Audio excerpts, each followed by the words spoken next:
Good morning, everybody. 6 o'clock here in English.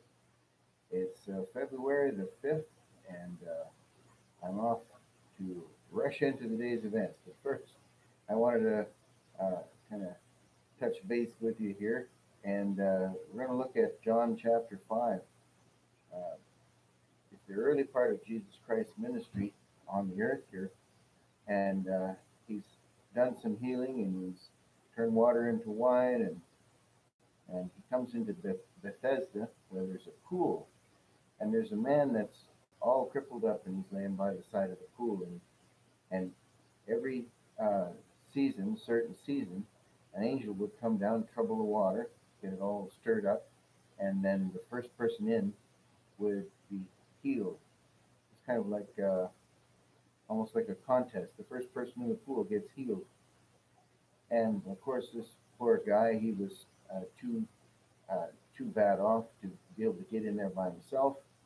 And he says he had nobody to help him. So Jesus goes up and he asks him a strange question. And he says, "Wilt thou be made whole?" And he says, "Sir, I have no man to put me down into the water." And then uh, people get in ahead of me. And so there he lay. 38 years he had this infirmity. 38 years. A lot of the time, the Lord will let people have an infirmity or a problem for a while, and in the efforts that He's going to get the glory. That when the person is finally delivered, they get the praise. He gets the praise and the glory. The person gets the blessing, but the glorification goes to God. He's not about to share His glory with anybody, and so there he is standing there, and he says, "Okay, well, take up thy bed and walk."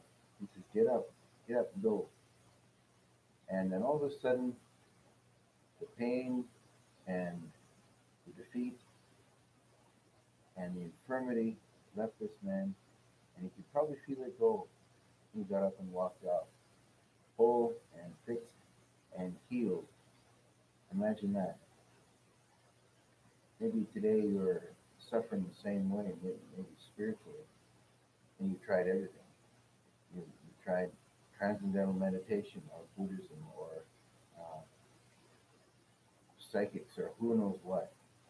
Tried all kinds. You've gone whatever you can do with any worldly philosophy or uh, avenue that you can possibly do, but you've never tried Jesus.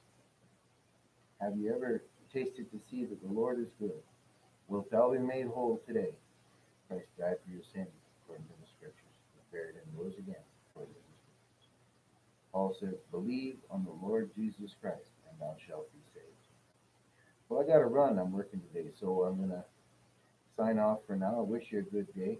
I did a couple of my daughter and I did a couple of new videos there with rightly dividing the word of truth. If you want to tune into that, and I'll try to get in tomorrow and do this again. We'll look at the rest of John chapter 5. I'll have a great day.